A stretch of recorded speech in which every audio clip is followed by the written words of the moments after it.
Guys, welcome back to In R5. It's been a minute, it's been a very long time. In the studio today, we are continuing with one of the topics. I think it was the last episode we had, and it was about longevity and people not dying and a man who wants to live forever.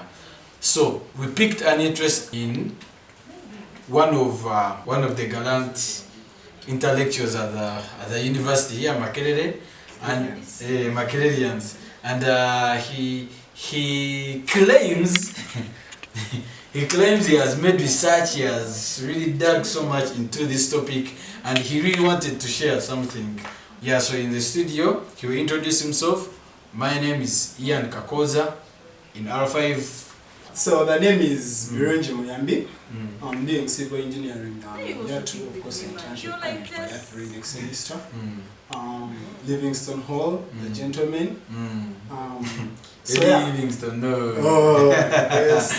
You guys. Yeah, so I think it's an immortalist and a transhumanist. Those are some terms that this topic is. A humanist? A transhumanist. Transhumanists are people who believe you should add more external components to your human body, and let's say to your brain or to your ears, to your eyes, so as to give you superhuman abilities.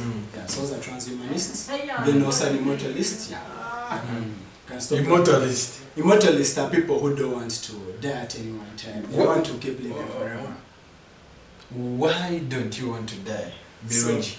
So what inspired you? Why in all things? Why were you like, no, I'm tired of dying? Did you lose someone you love? No. So now this is how it comes about. The first thing about me wanting to live for long is not about myself. It's about my family, my loved ones, and people have given a lot for me. You can look at your teachers if you love them in primary and all. So what brought this? Not my primary teachers. You don't play.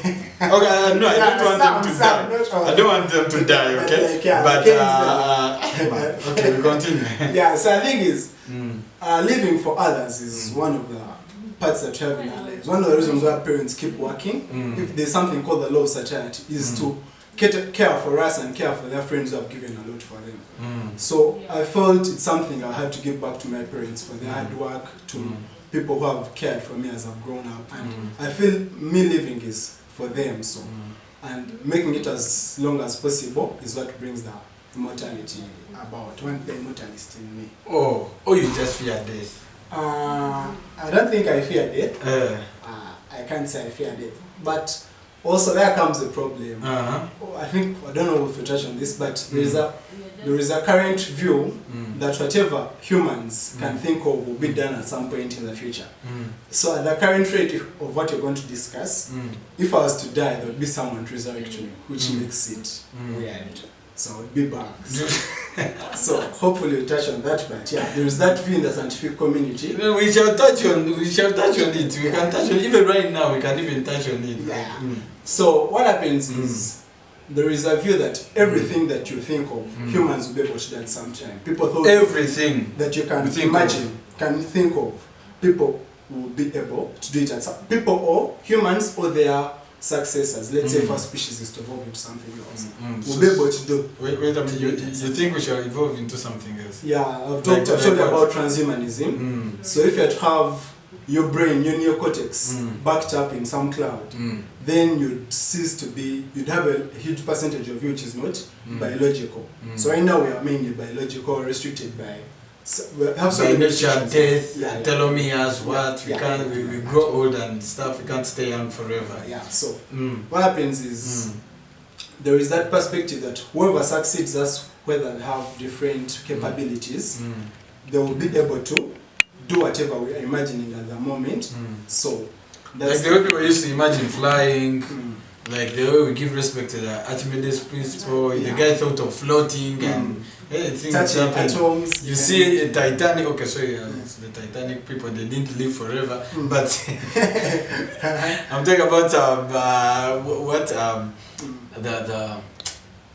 the ships, they are so big, but they are floating. Back then, if you would tell it to someone, they would think you were a witch. Yeah. You know, they used to ban women because they knew a lot of math. They thought they were witches. Yeah. Some women and stuff. St. John of Arc, people like that. Yeah.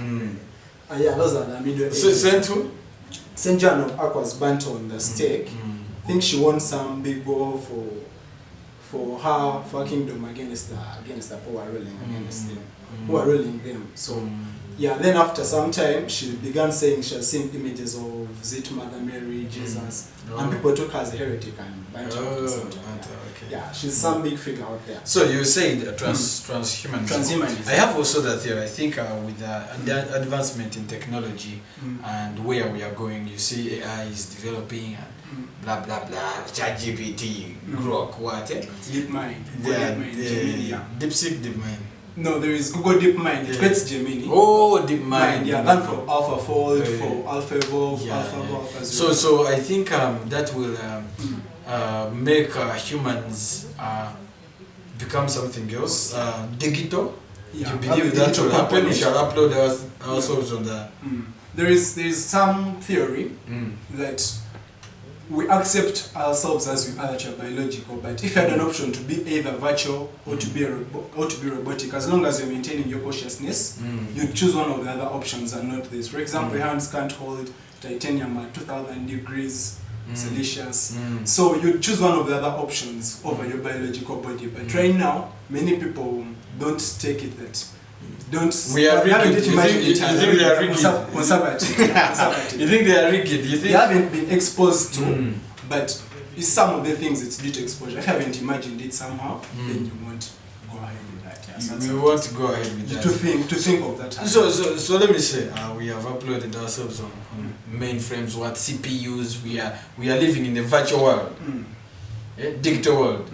Will we be able to live forever still? I think we won't live forever still. Yeah. Because I think we can increase longevity, but immortality is something else. It's something else because we would run out of energy, and who will be monitoring? We shall leave the robots to monitor the CPUs and the cloud. Like you're uploaded on Apple Cloud, you're there. So now that's more on Google Drive. That's more of a philosophical view than it is of a scientific view.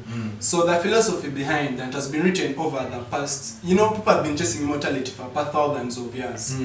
Like people were trying to make the exile of life. You can see in Harry Potter, all things like that. People are trying to do that, turn lead to gold. So people were chasing immortality for a long time. So someone called George Bernard Shaw wrote about two brothers from the 1950s called Barnabas and no, they're called Barnabas. Okay, there's Conrad and Franklin, and he led a thought experiment. Or he wrote a book which imagined us getting bored after some time. The two brothers imagined it in 1950s that would get bored at some time. Okay, they said the average time for a human to live, the good time should be 300 years. And why is that? You have enough experience with your loved ones, you have enough reason to chase systems. For example, it says the current age, the moment you get wise at 50, people say you're too old and you should move out of a system. Yeah. So it says if you're having such problems, right now, I won't talk about them. I won't talk about the politics. Let's talk about the politics. Okay, go ahead. Let people rule. So you can say an average PhD holder gets his PhD at 50, but then literally at 60, that's the expected lifespan for a Uganda.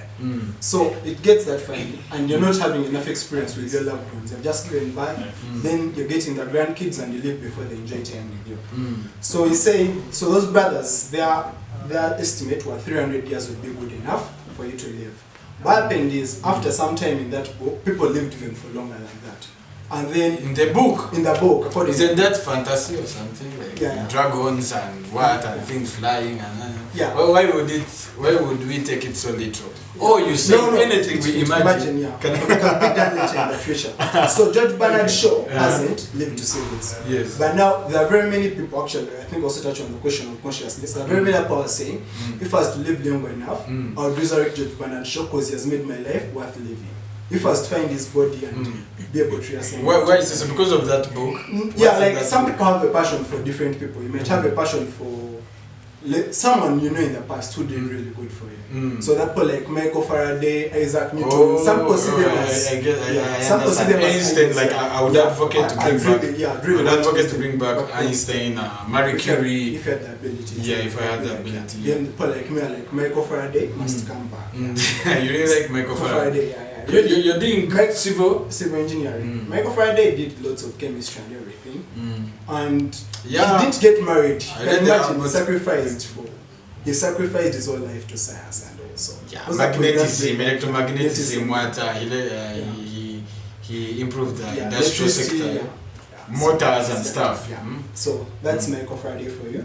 So some people at some time gave up living, and then they made a way of giving birth by just lay an egg, and by the time someone is born, he already has like knowledge worth a person of 80 years. So in 4 years, you're an adult in like 3 days and that. So it was crazy, but it is actually crazy. It's a baby having knowledge so of an 8-year-old. Like, which knowledge even? Kid is born with history and like you know that this is wrong. This is how you treat some circumstance. If someone slaps you, don't slap so okay. So you come up with emotional intelligence.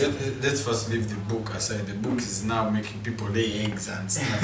Which They is are not crazy. reptiles, because we left laying eggs. We only have 2 egg-laying mammals. Yeah. The dark-billed platypus and the spiny anteater. Yeah. They are only 2. So let's go to the reality right now. In your research, and you shared to me some documents, some quotes, some Twitter Posts, tweets, Twitter ex-posts. Let's call them ex-posts. Elon Musk did whatever. So I'm wondering, like, what have you found out? What is now happening that can increase longevity? I agree with increasing longevity, and right now there's a war which has been happening on Twitter. This war was about fibroids. Some Dr.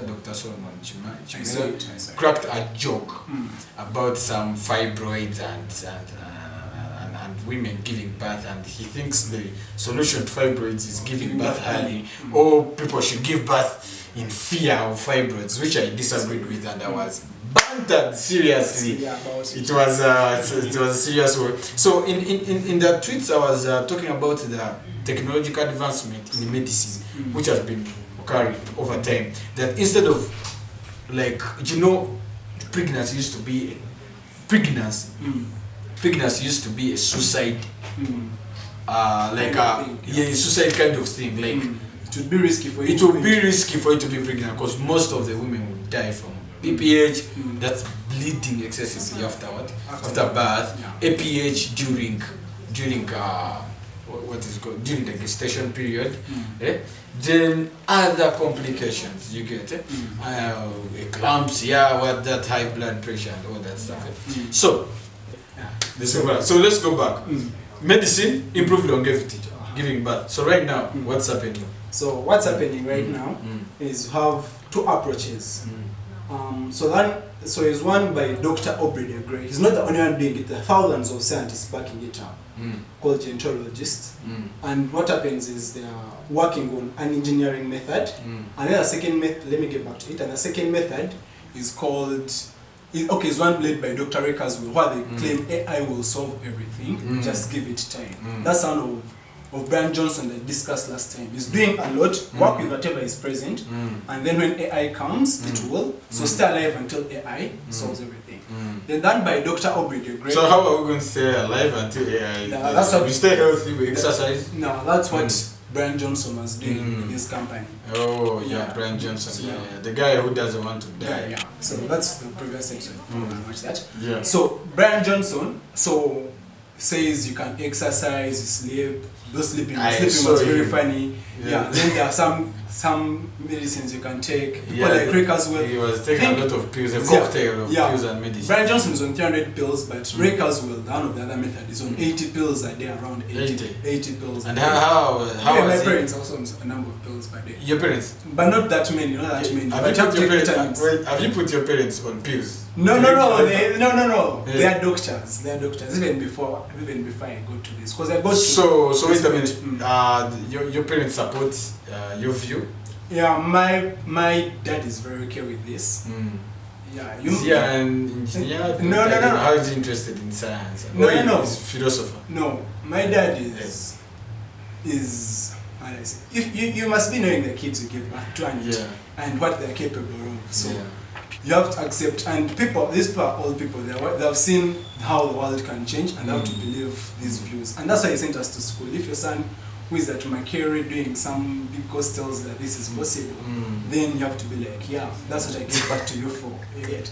So, but yeah, he has been on pills because of doctors, not because of me. I'm just going to prescribe, Brian Johnson prescribed himself for himself, and even involved the son and the father as well. Yeah, the he did the blood transfusion of blood. Through. So that's serum transfusion, I think. So that's the AI method by Rick as well. It has people like Demi Sasabisi. So the first one, AI. Wait for AI. So stay around until then, which is very close. I say in 2029, 2029 to 2035 they'll now solve it. So anyone who is around by then, you are well assured. So just stay alive by 2029. Yeah, 2029. Yeah. If you're rich enough, then if you're poor, by 2035 you're also good to go. Government will have subsidized, so that's why it gets fine. If you're what? If you're not. What if it is capitalized? No, like people. No, you see, I think is you can't capitalize. Let's say Wikipedia or the internet or oxygen. There's enough air for everyone, so you can't. So the thing is, the information will be so much and readily available that you can't have it one way. There's competition from America and China with AI. So if the Chinese make it and Americans make it, there's no way one of them is going to hide it. It is so crucial. Okay. And people can easily build up and catch up. So it will be readily available. So that's the method. Then the other method is by Dr. Aubrey de Grey with some very many other people. What they do is an engineering method. There's what I call gerontologist, and then there's it's called Dr. Aubrey de Grey. So what happens is they're trying to. There's an engineering method where you remove, like the same way you do with cars. If something is spoiled, you replace the damage. So what they do is they're going to replace cellular damage in your body. There are 7 types of cellular damage that I've realized.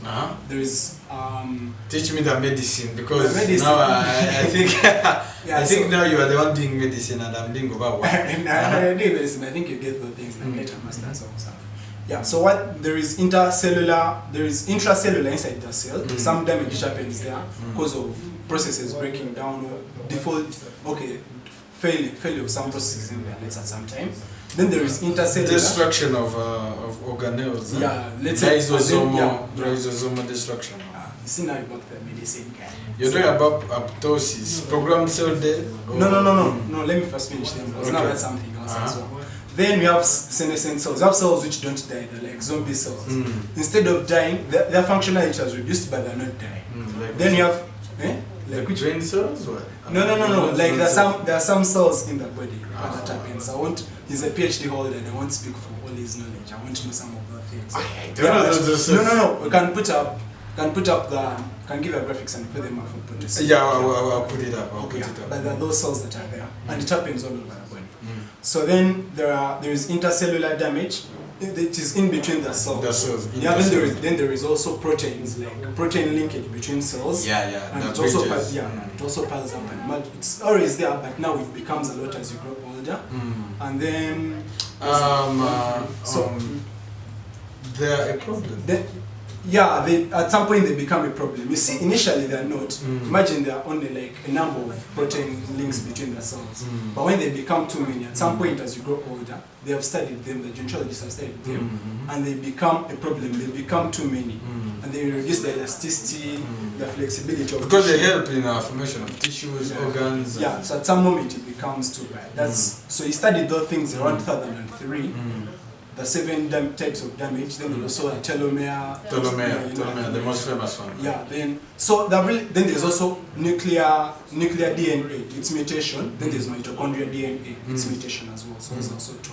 And I've got solutions for both. Okay, I've got solutions for all the 7 as well. Nuclear mutation due to Nuclear mutation, radiation. now you can see where the cancer comes in. Things you eat and all. Yeah. Then there's also a mitochondrial mutation. You know, we got mitochondria from bacteria according to evolution theory. We didn't got, have it was it's called the endosymbiote theory. yeah. So The the mitochondria enter the cell. So the mitochondria have So the chloroplast.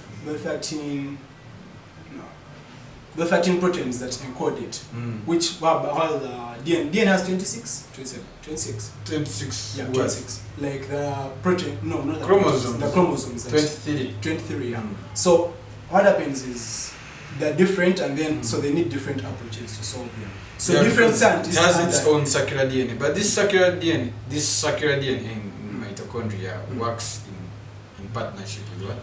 Yeah. With the DNA. Yeah. So With the DNA. So anyway, it used to be its own bacteria roaming around the earth. then it was absorbed. Billions of years ago, guys, don't around ask to me which around exactly. around okay, I read it somewhere around 2 maybe something like that. 2 billion years They ago. weren't there by them, I'm saying like, Of like course. organisms. Of course I'm you saying remember. human. I'm saying not us, I'm saying humans weren't there. Is it Homo sapiens? But multi-cellular organisms have got the bacteria and then they have it within them. That it was a cell. Okay, the endosymbiote theory is this. It was a cell without mitochondria. Then the mitochondria entered as a bacteria. So I'll continue. So those damages. So those damage, so what happens is that very many, he says, his theory is, okay, there are 2 groups, there's gerontologists and geriatrics. So gerontologists, Who is a gerontologist? gerontologists are people who try to solve the damage. They try to solve the metabolic system and how it works, and then they want to come in at every one point and fix what's happening here, what's happening here, what's happening here. Then geriatrics are people who come in when the disease has already happened, after the damage. So gerontologists come before damage, then so they solve the metabolism such that the damage doesn't occur. Then geriatrics come after damage when you already have the diseases like Alzheimer's and stuff like that. Yeah. So what he says is geriatrics come in very late. It's a race against time, which I've already lost in advance. Then gerontologists, that system is too complex. Metabolism is very complex. This damage is accumulated due to day-to-day processes that are happening within our body, like breathing in, digesting food, everything like that. Okay, using food, and respiration. So his view is don't care about Are we still on the other 7? Yeah, 7 now. So his conclusion is don't care about where damage is coming from, don't care about metabolism, just get the types of damages, which are 7. Since 2003, no one has disproved it, and the current hallmark they're using out there has that 7. So no one has disproved it since then. So what happens is treat those 7 types of damages and get people extra 30 years. So if someone is 80 or 90, treat those damages and then we'll go back to looking young. You get. Oh. So like I give him an extra 30 years. So what happens is interesting. No, that's what Brian Johnson is doing, but using himself as a human lab rat. Now for Aubrey is using rats. Right now he's doing something called robust mouse rejuvenation. Those are mice of rats. You've really started things of living forever, man. Like yeah, you see, the thing is, I was sorry to say this, but I was about to drop out to join the things, and then when I wrote to Dr. Aubrey de Grand, a couple of people that like the computers are really beating us there. So you wrote to them? Yeah, I wrote to them. They didn't reply? No, they responded. He responded? Yeah, he responded. I have his emails there, but he responded. And not him alone, I wrote to some physics people. I wanted to do physics, I wanted to do physics or do gerontology. And then they said, computers are really doing a lot of work. Okay, about physics were like, the amount of work a computer can do for the same price of sponsoring it to go to Harvard or to go to some big university. We'd rather buy a computer at the moment or buy AI. So that was dark. Yeah, so they're saying it might be really good, but training you compared to buying these powerful computers and the AI that you're seeing right now, it's better to train the AI. You get my point? Other than getting someone from undergraduate up to a PhD level, and then it becomes relevant by the time you have seen a power of AlphaFold, the protein folding. They're now irrelevant if you're a PhD holder. Yeah, protein folding. Well, yeah, like because AlphaFold did lots of it was an AI, which came up with how proteins fold. Did a billion years of PhD work. It folded 200 million proteins from the 1,800 humans knew. Yeah, in physics, there's something called GNOME from Google DeepMind as well. And it found 2.2 million materials, like how you can say magnesium chloride, sodium chloride. It made 2.2 million new things, yet humans knew 44,000. Only 44,000? Yeah. Of course, of the 2.2, not all of them are stable. 370,000 are stable. Around 370,000 or 380,000 are stable. So you can see that gap, that why would I give you this, yet I can invest that money in my research. Yeah, which will come up with 2.2 new million things. Was I going to get them if I did physics? You get my point. I get. So that was the outlook there. So Dr. Aubrey de Grey is doing the experiments. He's doing it. So he concluded that let's solve this 7. Yeah, just to them 7 what damages? Types of damage, and he has a solution for each of them. And no one has disapproved it. Then people have tried and everything. So what else? We have lived that one. So yeah, the rest is what, keeping our brains in the cloud. That's now from Raker's. That's an AI method. Now the AI method involves one, nanotechnology. That's coming around 2025. Okay, the AI method works also with the Raker's method. So anyway, okay, some of the stuff you sent me, I read some stuff. You talked about the theory, of course. I was wondering, all these things require a lot of powered computers, like AI. Even AI has to run on some serious mainframes. So it requires energy and what, and that isn't the technology so far. You told me, I read where you talked about the theory of law of accelerating returns. So law of accelerating returns is an information technology law. Yeah, if you have heard of, the viewers have heard of Moore's law, it's something which are saying computing power doubles nearly every year or every 1.5 years or 2 years. So what happens is the law of accelerating return says that the processing power is it the number of instructions processed per second per unit per constant dollar increases. Is it doubles per increases exponentially per year, so it just keeps increasing. Exponentially. Yeah. So Rakers will come up with a thing around 1960 something. That's when he made this projection of 2029 in 1999. And it's coming true as we speak. You're going to get something called AGI, artificial general intelligence. So you wish to be part of those people who will, I don't know, be scanned for the 7 damages? Yeah, of course, like, you have to go with whatever therapy you have. If you have a polio vaccine, you have to get that. If you have those 7 damages, okay, so the therapies, you take that. So, is living forever a good thing? Now, I'll start with the Barnabas. You can live for 300 years, please. Your family needs you, your friends need you. Live for 300 years with them. Enjoy the 300 years. Don't say it is so bad. For some people will come and evoke religion and they'll be like, no. But for some of us, we'll live for you, we'll live forever. So, yeah, we'll 300 years, that's not living forever. I'm saying, you'll get, some people claim you'll get bored at some time. But you don't know cricket yet, let's say. You don't know, you don't play rugby yet. Or or you don't go, you don't know go. You don't know. You haven't played Mortal Kombat. But I think it could happen. You can't get bored. Yeah, but have you seen people who are so rich, so wealthy, they have done everything on the planet and they start going crazy and stuff. Yeah. I think what if human beings? And that's what I'm saying. So if you feel that will catch up with you, please live for the 300 years. Because people don't want you. You really like the 300 years? No, the 300 years is... Anyway, Noah in the Bible lived for how long? 1K? No, Noah lived for 600. It was Makerere. Actually, there's an organization called Makerere, based on that for longevity, who lived for 985, I think, is the longest living human in the Bible. But in documentation... It's called Makerere. Makerere. He's the son of Enoch, yeah. Even these Bibles? Yeah, he's the son of Enoch, the one who God took to heaven and something like that. Yeah. So the thing is, I'm an agonist, but I used to be a believer, so I read lots of the Bible back then around. You're no longer a believer. I'm an agonist. An agonist Who's an agonist? An agonist is someone who believes that a God might exist, but it's not your God. Whichever God you mention, I'll give a reason claiming he's not the one. Okay, we believe that things are so complex, they must have come from somewhere. Yeah, so that's an agonist. They're so complex. You have your own community, agonists. Albert Einstein is the most famous of them. Yeah, they're not atheists. Atheists are people who believe God doesn't exist. But then agonists are people who are like contemplate about. Yeah, they're like. They don't say God doesn't exist, but like, it's not your God. The definition you're giving God is not that doesn't fit in what is happening in the world. So, living forever. I think it's not actually good. Have you watched a TV show called Altered Carbon?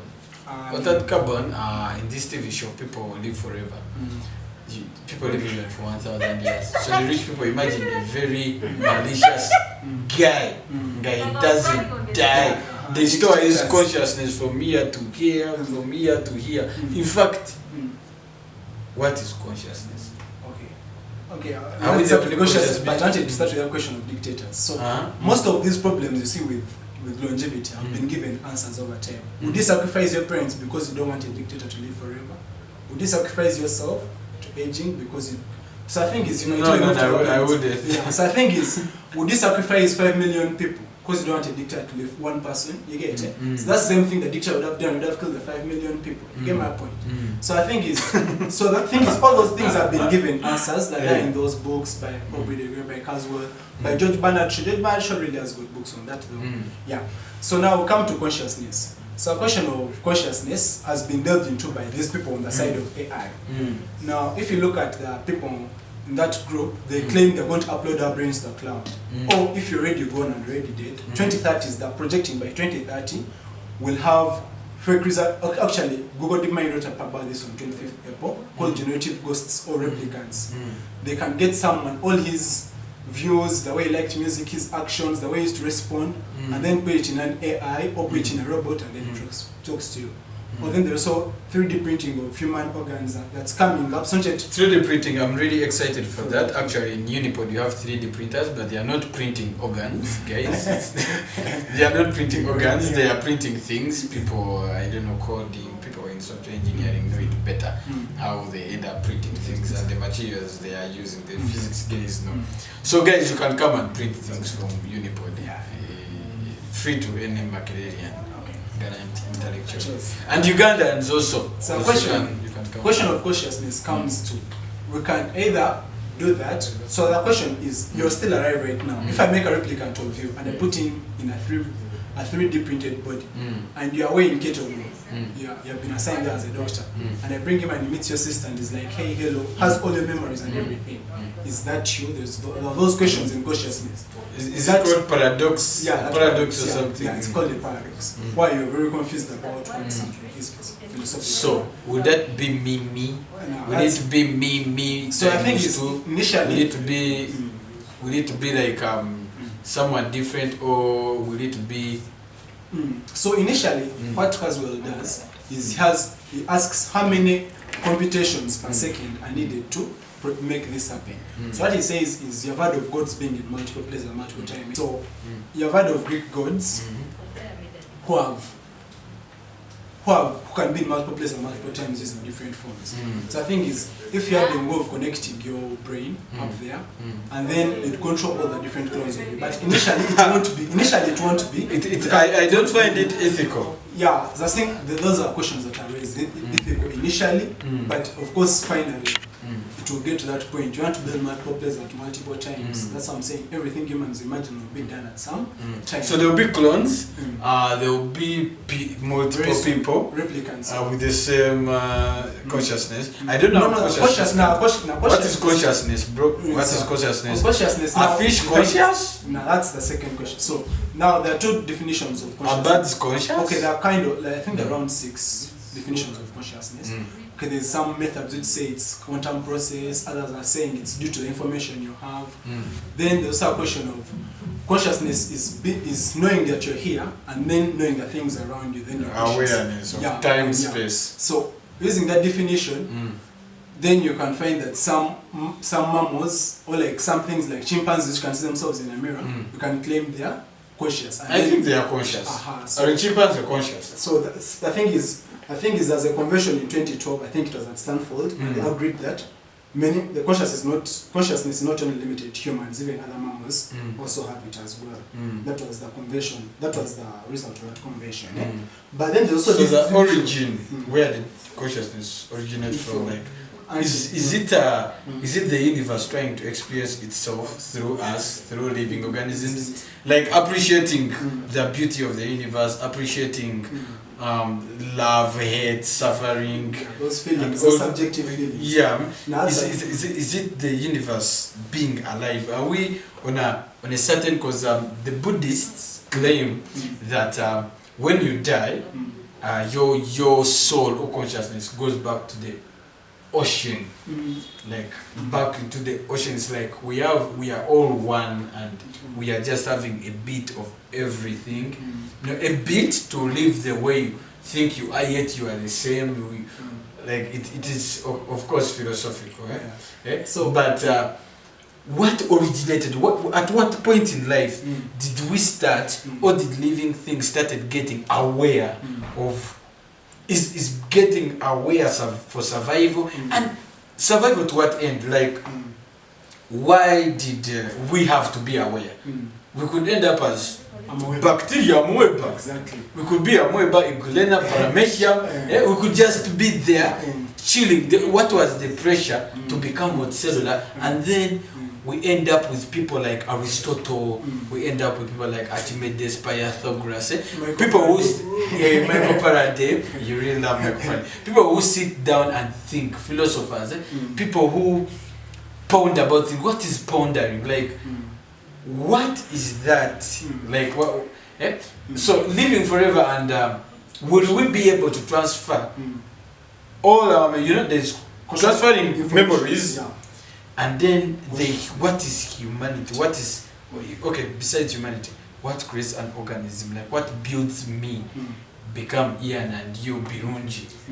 Birunji. Will you transfer the entire Birunji as Birunji? So there is a recent paper from 2024. It says consciousness is due to quantum processes happening in the tubules in the neurons. Microtubules. I tapped that, and they said they connect with the universe. So I think those are all. I read that. Those are all, but like I've said, now I'm way back. They don't show that feeling of knowing the environment. They don't try to. They just move. Yeah, just move. Yeah, you get eat that. what? Give us dysentery and stuff. And amoeba historical. Yeah. So the thing is, consciousness. The other view of it would be having subjective feelings, knowing that you're inside. Of course, there are different levels of consciousness. Like fully conscious when you're sober. Then if you're drunk, you're half conscious. Then when you're asleep, you're not conscious at all. Like, people will be like, he's really asleep. Yeah. And then there's some medical conditions up like he's not so. You're not self-aware. You're not self-aware. In medicine, we use what we call a Glasgow coma scale. I don't know that, but yeah. Okay, it's not complicated. We just grade it like, can you open your eyes on my command, on your own, then we give it a value. Can you move your limbs on my command, on your own? So we see whether someone is still like conscious or they are aware of their environment. So that question of consciousness raises very many issues. We have said, why did we evolve? We see that theory of evolution, like evolving so as to, okay, like being biologically successful, you want to give birth to the next species, or I mean like the next generation. Yeah. So the thing is, those things are very hard to decipher. Like, why did we come this way? Yeah. And Caswell talks about simulating the whole brain using computers, or simulating the whole universe. Take lots of computing power, won't have till even post 2045, but there's something called singularity that's expected in 2045. Anyway, but back to consciousness, it brings a lot of questions. If someone resurrects Hitler, or a replicant of Hitler, will we charge him for his crimes? Or like, if we resurrect someone, will they get married, a replicant, let's say with a 3D printed body, will they have to marry their wife again? You get that point? Oh, yeah. If will they have to be in their contract? If we transfer their consciousness with the love for their wife, maybe. So I think it's. There's a certain thing which happened. What was that joke? There is I read somewhere. Sorry. The guy had been sentenced, like life sentence. So he died, and then he was brought back to life. So he claimed. Yeah, I already finished serving my life sentence. My life sentence is good. done. Yeah. So, you were continuing. I don't Yeah. know. So my point is, those questions all arise. Is it still the same person? You have had, I don't know if you've heard of a ship of Tethys. Like some ship where Ship of what? of Tethys is some Greek demigod. So imagine a ship. It's getting old, like you have preserved it as you're like, this was really another dead base. And then you have preserved, then it gets old and you remove some part, then it's the same ship, you have removed like 2 parts. Same object. But if you remove everything, is it, and you put it here, is it the same thing? You remove All the parts, like after like 100 years, you removed all the parts because of decay. Let's say it was made of wood, and then this thing is this the same thing? Now, the next question is, what if someone reassembles all these old wooden things and puts them there and buy them at the other moment? Which one is the original ship? Which one is the ship that tourists should take photos with? So that's our question of consciousness gets basic. But I've told you. what's the original ship? Yeah, so that's our questions of question. They are very philosophical, and there's no scientific method to prove the one of self-awareness. For example, I can tell you I'm seeing red. Can you tell me I'm seeing red? You get? Like you might be seeing blue, or you might be having different even subjective feeling. Color, I read in the BS, biological science.